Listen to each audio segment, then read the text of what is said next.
Hi guys, you're welcome back to the channel. Today we are going to learn how to cut and sew this beautiful cup corset top for beginners. In the previous tutorial we learned how to draft the pattern for this corset top, and here we are going to be using the pattern to cut out our fabric and sew our corset top. So as you can see here, what I'm trying to do now is just to use the pattern to cut out the fabric. I already cut out the bodies and here is the cup. What I'm doing here is adding 0.5 stitching allowance all around the cup piece. You are going to do the same thing for all of the other patterns except for the side seam, which we already added on the pattern and the zipper allowance. So if you have not seen the tutorial yet, kindly check it out so that you understand this particular one better. So guys, here are the pattern piece that I have. I already have everything intact. I cut out the fabric and I cut out the lining. Then after cutting out the fabric and the lining, I had a fusible interface to the wrong side of everything. So here is also the back. I cut out two. For this I cut out the lining and I also had the fusible interface to it as well. So it is very important for you to add your interface just to give your fabric structure and also to make it stand well. All right, so the next thing we're going to be doing now is to work on the fabric piece and also the lining piece. But before that, we're going to work on the cup piece. We're going to be adding our wording, also known as breast pad, to the cup piece. Okay, so a breast wording or a breast pad, when it has two sides, the shining part and the dull part. So the shining part will be placed on the wrong side of the cup piece or the fabric you want to attach it to. Just like the way I'm doing, you're going to use the pattern, your cup piece, to cut out the wording like this, although we are still going to be trimming about ½ an inch away from the upper part. So when we get to that part, you're going to understand the reason why we need to do that. Okay, for this you're going to need your wording and also you're going to need a ready-made bra cup. The ready-made bra cup is optional, don't get me wrong. So if you do not have a ready-made bra cup, you can simply work with your wording alone. After cutting out, this is what you're going to have. So when I was cutting out the pattern, I notched the bust point area. Then you do the same thing and transfer the notch to the wording as well. Okay, so after this, now you're going to be placing the wording on each of the cup piece, one after the other. So at this point you might want to get confused, especially if your cup looks a bit familiar.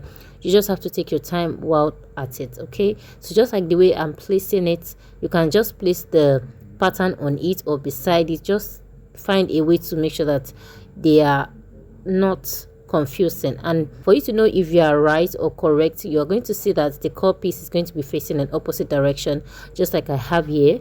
Okay, as you can see. So and if it is not facing this way, that means it's mixed up somewhere. So what we are going to do is to join all of the cup pieces together using the ½ an inch allowance we added earlier, and whatever you do on the actual fabric, you're going to do on the lining. Yeah, now do not forget that I said we're going to remove ½ an inch from the top of this wording.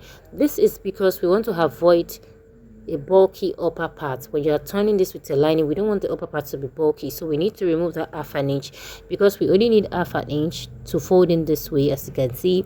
So that ½ an inch is going to be used to turn the lining, so you don't want the upper parts to be bulky. All right, now guys, now I want to fuse the wording to the fabric. Okay, so when you want to fuse it, do not fuse it directly this way. This will keep you struggling, to make it difficult for you to fuse, because most of this wording, they don't fuse easily even with the steam iron. So what you're going to do is to work with a hem gum. So if you have a hem gum, just place it on the wrong side of the fabric this way, just like you see me doing. I'm going to place it strategically like this, and you're going to be placing the shining part of the wording on it. Then you're going to use your steam iron to fuse it. Make sure that the steam holds it. It is the steam that you need while doing this. So make sure you take your time, make sure that the steam gets into the hem gum. Okay, and once you're done, this is what it's going to look like. All of the parts are going to be fused together and it's not going to be falling off. Guys, I've done all of that to all of my cup pieces, and as you can see here, I have them all. So the next thing we're going to do now is to join all of this fabric piece together. Remember, we had a ½ an inch allowance, 0.5, and I notched the bust point earlier. So do not forget to notch your bust point. This is when you need it the most. Okay, so you're going to place it on each other this way. You align the bust point first. So once you notch it, it's going to be easier for you to align. So you align it from the top to the end, and as you can see that it is not longer than each other. This is the purpose of aligning, and of course transferring it, I was careful. So if yours is having excesses or anything, please go back to your pattern, cross check before you trim out anything.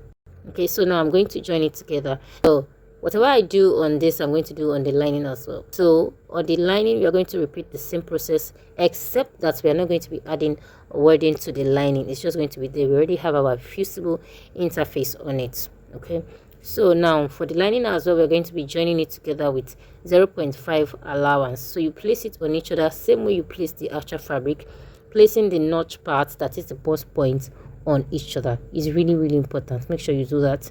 They are going to join it. It has to be facing opposite direction like this, else you'll mix it up somewhere. So I'm going to join all of this together and show us what it looks like.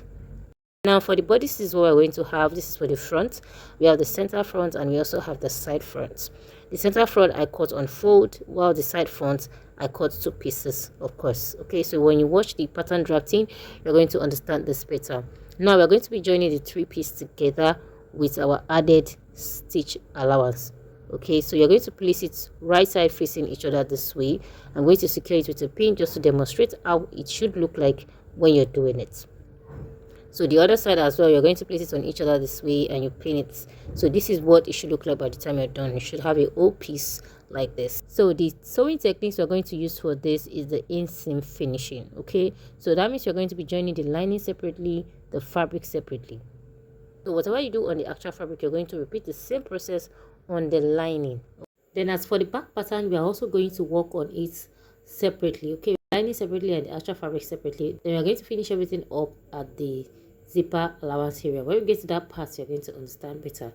So just like I have here, you see that I already have a zipper allowance on this pattern, and I have my stitching allowance at the top. Then I have my side seam of about 1.5. So here we are going to be attaching a strap. If you want to make yours a tube, fine, you can do it. And so now we're going to stop on this back pattern for now. Then we're going to work on the cup piece. So guys, I've joined the cup piece together and this is what we should have. This is what we're going to have. So now we're going to iron the cup. There is a way you should iron your cup. You don't iron on a flat surface. Instead, you make use of a bust arm or a taller arm. So this particular bust arm, I made it myself. If you want to know how to make this or how I made it, let me know in the comment section. I'm going to share with you how to make a tailor arm. It's really important for you to get this type or any other type of tailor's arm or bust arm you have.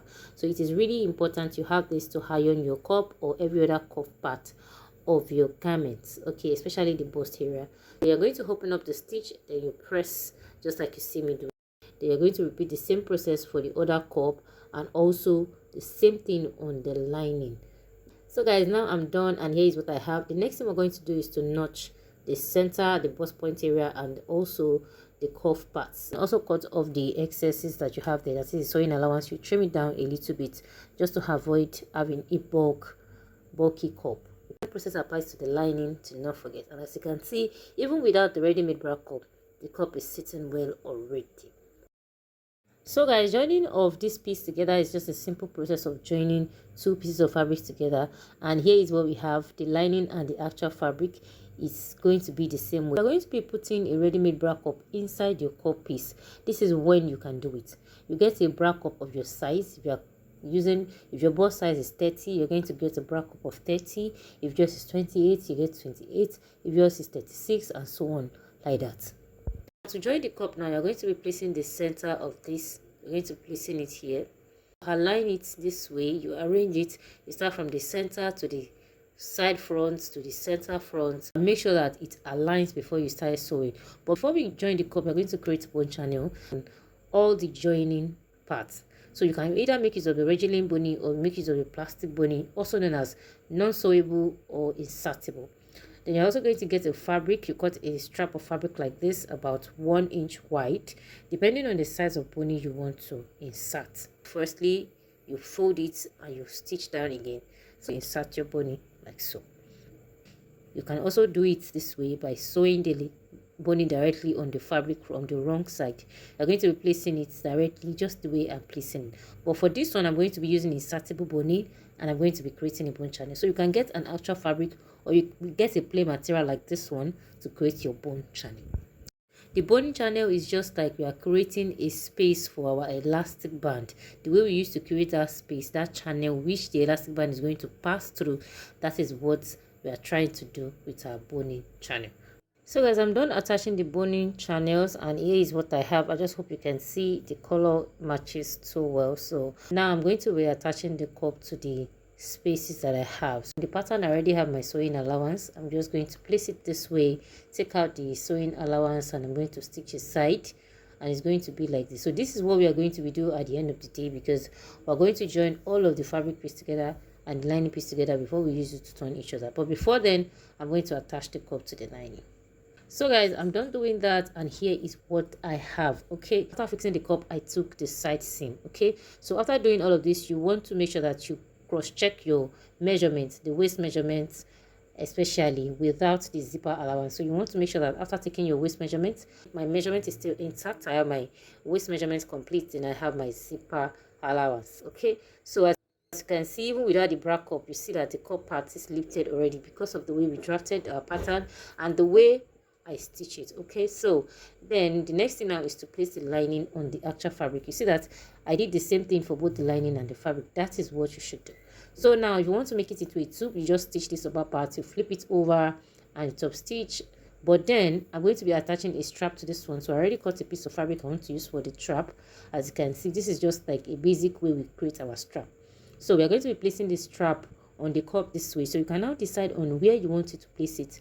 You place the lining on it before finishing. So here are the bonings that I wanted to insert. Back, mind you, at the back I also created a bone channel. Okay, now to insert the boning, now you're going to measure the place that you want to insert the boning. Like this one, I have 7 inches. If I want to cut my boning, I'm going to be cutting 6.5 inches, because so when you want to insert the boning, you make sure that you reduce the length of the boning by 0.5 inches. So when we get to that point, I'm going to explain better. So the next thing I'm going to be doing now is to place the strap. So as I already turned the strap, and here is what I have. I'm going to be placing it. So here you can decide on how you want to place it, where you want to place it. Okay, so it can be here, it can be here, it can be anyhow. You can be closer at the front, and then it can be, you know, be anywhere you want it. So mine, I'm going to be placing it exactly on the cup. Okay, and then the measurement I'm using for this is about 15 inches. You can go ahead and measure your yoke. Okay, you can measure the yoke and multiply it by 2. You had about 1 or 1.5 inches to it. And then you can also measure round from your chest at the front, you measure to the back, or you try on the bodies, you pin the strap to your body. Just find a way to make sure that you know exactly how many inches you needed for the strap. So I've decided, and I'm going to be using about 16 inches plus the stitching allowance. I'm going to be using 16 inches for the strap. So I'll place it on it this way, then I'll bring it back to the back. Remember, it's going to go from the front to the back. So once you place it on the cup at the front, you're going to bring the other end of the strap to the back like so. And that's how you're going to do for the other side. So after arranging this strap, now the next thing is to place the lining on the fabric. You align all the points, you align the cups, you align the side seam, you align the zipper allowance, you align every part of the fabric. You secure with a pin, and you're going to stitch on 0.5 seam allowance, because that is what I had it. So okay guys, I'm done doing that, and as you can see, I already stitched it all through. Now I'm going to flip to the right side, and as you can see, we have our strap in between. Your strap should be in between this way. This gives it a neat finishing, a neat sewing. Okay, if you want to have a neat sewing, this is how you should do it. So the next thing is to stitch on the lining. So the next thing we're going to do now is to insert the bones, and for you to know how many inches, how long your bones should be, you are going to measure whatever you have on the bone channel, and you subtract 0.5 inch. As a matter of fact, you can even subtract 0.75. This is to make sure that your boning does not get to your sewing allowance, so that you'll be able to stitch the side seam, so that you'll be able to stitch the down part easily. You'll be able to turn it. If your boning gets to your sewing allowance, there's no how you want to turn it around. Okay, I just hope you understand that explanation. So I'm going to repeat the same process for all of these bone channels. So here I have 3 bone channels at the front and 1 at the back on both sides. So I have 2 altogether. So altogether I have about 7 bone channels. You can have more than that depending on how much more you want your boning to be. Okay, but for the basic method, for the beginner's corset, it is enough this way. Okay, so now that we are done with all of that, the next thing we want to do is to flip this lining over this way, and I'm still going to align it the same way I align the upper part, starting from the side seam, secure every other part and stitch with 0.5 allowance. Now I'm done doing that, and here is what I have. So here we have 2 openings, which is the zipper allowance, and that is where we're going to be bringing out this top from. Okay, just like the way you see me doing, I'm going to turn it around. Finish up this top at the zipper allowance area. So guys, after turning this out, you should have something like this. Okay, you're definitely going to have a neat finishing, trust me. As you can see, the inside, there is no sewing allowance outside. All the seams are hidden, the down part, and every other part is neat. Okay, so that is what you should have by the time you're done. So the next thing is to fix the zipper at the back. Okay, this is what we have at the end. As you can see, it's sitting pretty. I'm going to be pairing this with a jacket. So this jacket, I already made this jacket. If you want to know how to make a short collar jacket, kindly let me know in the comment section. This cup corset is a versatile top which you can pair with anything. Just like I pair it with a short collar jacket here, you can always pair it with your pants, you can pair it with your dress, pair it with your jacket, and just rock it the way you are. As you can see, it is simple, straightforward, and then very nice. So thank you very much for watching this tutorial. Let me know in the comment section if you have anything at all about this tutorial. Thank you very much for watching. Do not forget to subscribe to the channel. Kindly like this video, share so we can reach as many people as possible. I trust you on this one. Trust me, I believe you're going to do that for me. Don't forget to subscribe to the channel. Until next time we meet again, bye bye.